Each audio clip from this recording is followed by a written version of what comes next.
আসসালামু আলাইকুম। আজকে শেয়ার বাজার বিশ্লেষণে আপনাদের সবাইকে স্বাগত জানাচ্ছি। গতকালকের ভিডিওতে আমরা বলেছিলাম ডিএসইএক্সের জন্য ৫৫০০ থেকে ৫৫৫০ জোনটা খুবই একটা ইম্পর্টেন্ট রিজেকশন লেভেল। কারণ আমরা দেখেছি উইকলি টাইম ফ্রেমে আমরা যেটা দেখেছি একটা ডিসেন্ডিং চ্যানেলের আপার ব্যান্ড এবং হচ্ছে যেটা উইকলি 200 EM-এর কাছাকাছি যে রিজেকশনটা সেখানে রয়েছে। সো আমরা সেখানে একটা দেখতে পাচ্ছি ফিয়ার ফেস করছে এবং গতকাল যেটা বলছিলাম যে একটা কনসলিডেশনের মতো হতে পারে, আমরা দেখেছিলাম যে 3টা ক্যান্ডেল পাশাপাশি হয়েছে। আজকে কিন্তু শুরুতে খুব স্ট্রংভাবে ওপেন করেছিল, ৫৫৫৬তে গিয়েছিল কিন্তু ক্লোজ করেছে ৫৫১৬তে ক্লোজ করেছে, একটা ইনডিসিশন ক্যান্ডেলের মতো আজকে করেছে, ফর্ম করেছে আমরা দেখেছি। সো আজকের আলোচনায় থাকছে ডিএসইএক্সের বর্তমান টেকনিক্যাল অবস্থা, মার্কেট ব্রেথ ও সেক্টর পারফরমেন্সের সংক্ষিপ্ত আপডেট। গতকালকে আমরা যে স্টকগুলো নিয়ে কথা বলেছিলাম, পিপলস ইন্স্যুরেন্স, কন্টিনেন্টাল ইন্স্যুরেন্স ও রানার অটোর আপডেটটা আমরা দেখব। আর আজকে আরও 3টি গুরুত্বপূর্ণ স্টক বিশ্লেষণ আপনাদের সাথে শেয়ার করব এবং আগামী সেশনে গুরুত্বপূর্ণ সাপোর্ট ও রেজিস্ট্যান্স জোন নিয়ে কথা বলবো। সো ভিউয়ার্স, শুরু করা যাক আজকের মার্কেট অ্যানালাইসিস। তো আজকের সেশনে ডিএসইএক্স ৫৫১৬তে ক্লোজ করেছে, যেটা বলছিলাম ৫৫৫৬ পর্যন্ত গিয়েছিল, ক্লোজ করেছে ৫৫১৬তে। আর আমরা যদি আজকের মার্কেট ব্রেথের দিকে তাকাই, আমরা দেখতে পাচ্ছি অ্যাডভান্সিং শেয়ার ছিল ১৪৫টি কোম্পানির শেয়ারের দাম বেড়েছে, ১৭৮টি কোম্পানির শেয়ারের দাম কমেছে এবং ৬৪টি আনচেঞ্জড অবস্থায় ছিল। অর্থাৎ আজকের সেশনে বাজার কিছুটা মিক্স সেন্টিমেন্ট দেখিয়েছে এবং প্রফিট বুকিংয়ের প্রভাব কিন্তু আমরা দেখতে পাচ্ছি। তবে বিভিন্ন সেক্টরে নির্বাচিত স্টক ভিত্তিক অংশগ্রহণ এখনও কিন্তু অব্যাহত রয়েছে। আর আমরা যদি আজকের সেক্টর পারফরমেন্সের দিকে তাকাই, আমরা দেখতে পাচ্ছি ইন্স্যুরেন্স সেক্টর কিন্তু এখনও লিডারশিপ ধরে রেখেছে, আমরা দেখতে পাচ্ছি তুলনামূলকভাবে শক্ত অবস্থানে ছিল। ইঞ্জিনিয়ারিং সেক্টর থেকেও ভালো অংশগ্রহণ এসেছে আমরা দেখেছি। আর টেক্সটাইল সেক্টরেও কিছু স্টকে ক্রেতাদের আগ্রহ দেখা গেছে।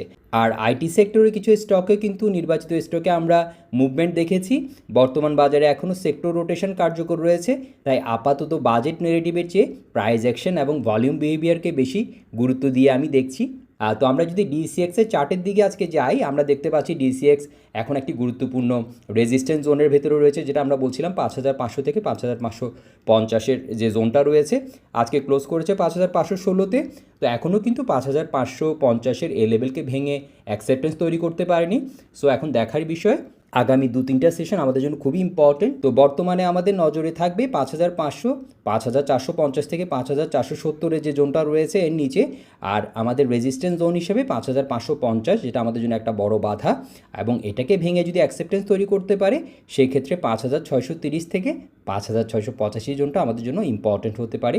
তো আজকের সেশনের সবচেয়ে গুরুত্বপূর্ণ ঘটনা ছিল ডিএসইএক্সের ৫৫৫০ রেজিস্ট্যান্স জোনের উপরে উঠে ৫৫৫৬ পর্যন্ত কিন্তু গিয়েছিল, আমরা যেটা দেখেছি টাচ করেছে। ফলে বাজারে একটা ব্রেকআউট এক্সপেকটেশন তৈরি হওয়ার ইঙ্গিত কিন্তু আমরা পাচ্ছি। তবে এই জোনে সেলিং প্রেশার দেখা যাওয়ায় সূচক দিনের শেষে ৫৫১৬ পয়েন্টে ক্লোজ করেছে, আমরা যেটা দেখেছি। ইতিবাচক বিষয় হলো বাজার এখনও ৫৫০০ সাপোর্ট জোনের উপরে অবস্থান করছে।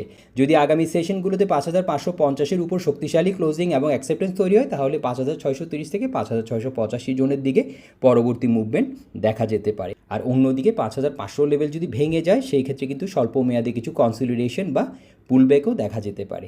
তাই আগামী 1-2টি সেশন আমাদের জন্য অত্যন্ত গুরুত্বপূর্ণ। তো আজকের ভলিউম লিডার বোর্ডের দিকে তাকালে আমরা কিন্তু দেখেছি NCC bank, PLFSL, MTB, BD Thai, Simtex, BBS, IPDC এই স্টকগুলোতে কিন্তু উল্লেখযোগ্য পরিমাণের ভলিউম আমরা হতে দেখেছি। তো এখন দেখে নেওয়া যাক গতকালকের আলোচিত স্টকগুলোর আপডেট। তো গতকালকে আমরা কিন্তু পিপলস ইন্স্যুরেন্স নিয়ে কথা বলেছিলাম, ভিডিওতে বলেছিলাম যে শক্তিশালী মোমেন্টাম এবং ব্রেকআউটের স্ট্রাকচার নিয়ে কথা হচ্ছিল, যে একটা লম্বা সময়ের একটা অ্যাসেন্ডিং চ্যানেলকে ভেঙে পুলব্যাক করে সেখান থেকে এখন একটা ফিয়ার ফেস করছিল, একটা আগের রিজেকশন পয়েন্টে এখানে কিন্তু কালকে ক্লোজ করেছে। কিন্তু এটাও বলেছিলাম যে এখানে একটা মারুবুজু টাইপ ক্যান্ডেল হচ্ছিল।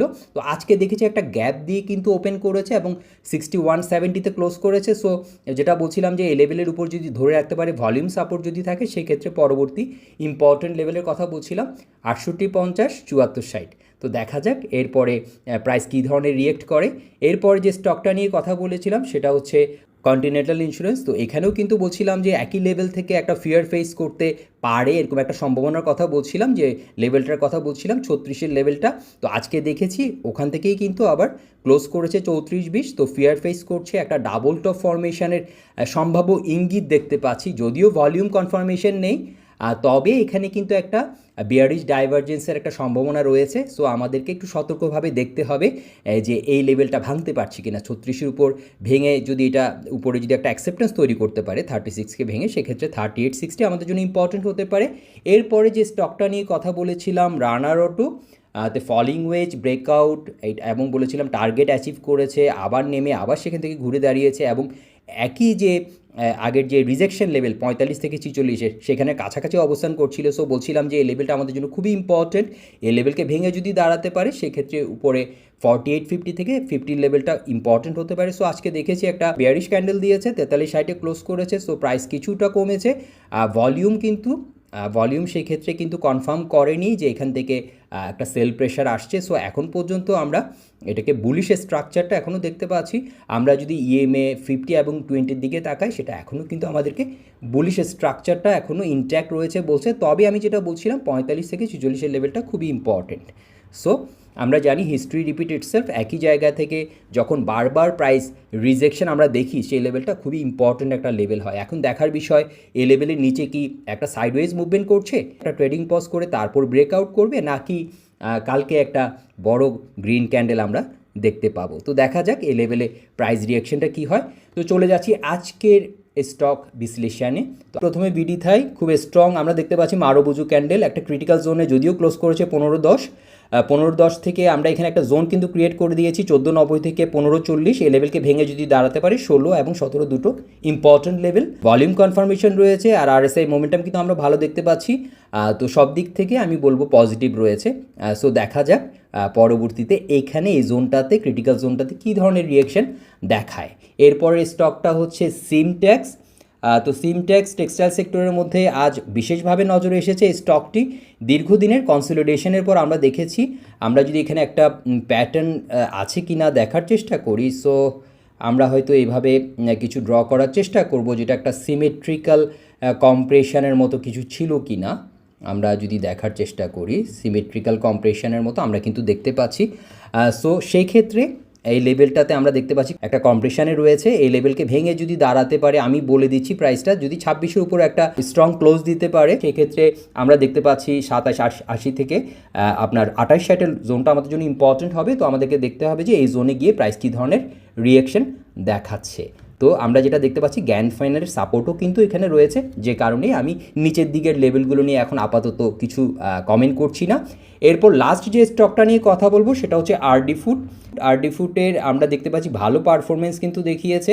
আমরা দেখতে পাচ্ছি একটা শার্প মুভমেন্টের পর সেখান থেকে কিন্তু আমরা দেখেছি একটা ট্রেডিং পজে গিয়ে এখন আমরা যদি দেখি এখানে যে একটা র্যালি করেছে, আমরা দেখতে পাচ্ছি 38 লেভেল থেকে ঘুরে দাঁড়িয়েছে এবং এখানে কিন্তু ইএমএ আমরা যদি খেয়াল করি ইএমএ 20-এর একটা সাপোর্ট হিসেবে কাজ করছে এখানে, এবং আজকে কিন্তু ক্লোজ করছে 29 টাকা 80 পয়সা। এখন আমাদের জন্য একটা ইম্পর্টেন্ট এখানে একটা জোন রয়েছে, আমি যদি লেভেলটা একটু বলার চেষ্টা করি সেটা হচ্ছে 32 থেকে 34.5-এর লেভেলটা ইম্পর্টেন্ট, যেখান থেকে আগেও আমরা রিজেকশন পেতে দেখেছি। যদি এই লেভেলটাকে এখন যদি ধরেন 29.80-তে রয়েছে, যদি এই একটা সাপোর্ট আমরা কিন্তু এখানে দেখতে পাচ্ছি যেটা 28.5-এর যে সাপোর্ট লেভেলটা আমরা এখানে দেখতে পাচ্ছি, সো এখানে যদি টিকে যায় সেক্ষেত্রে 32 থেকে 34.5-এর লেভেলটা আমাদের জন্য একটা ইম্পর্টেন্ট লেভেল হবে।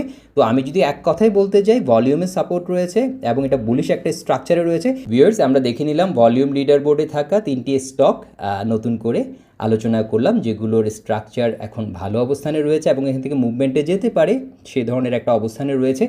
তো আগামী সেশনে আমাদের জন্য ইম্পর্টেন্ট হবে ডিএসসিএক্স 5550-এর এই জোনটি অতিক্রম করতে পারছে কিনা সেটা দেখা, আর 5500 সাপোর্টটা ধরে রাখতে পারছে কিনা, আর ইন্স্যুরেন্স সেক্টরের এই যে নেতৃত্ব সেটা কি কন্টিনিউ করছে কিনা, আর আমরা যে আজকে যে স্টকগুলো নিয়ে কথা বললাম সেই স্টকগুলোর আপডেট সেটা কী ধরনের রিয়াকশান দেখাচ্ছে সেটাও আমরা দেখার চেষ্টা করব, এবং নতুন 3টা স্টক নিয়ে আমরা আলোচনা করব যেগুলো ভলিউম লিডারে নতুন করে হয়তো জায়গা করে নিচ্ছে, সেরকম নতুন 3টা স্টক বাছাই করে নিব। তো ভিউয়ার্স, আজকের ভিডিও এই পর্যন্তই। ভিডিওটি যদি আপনাদের কাছে ইনফরমেটিভ মনে হয় অবশ্যই লাইক করবেন এবং শেয়ার করবেন। ধন্যবাদ সবাইকে।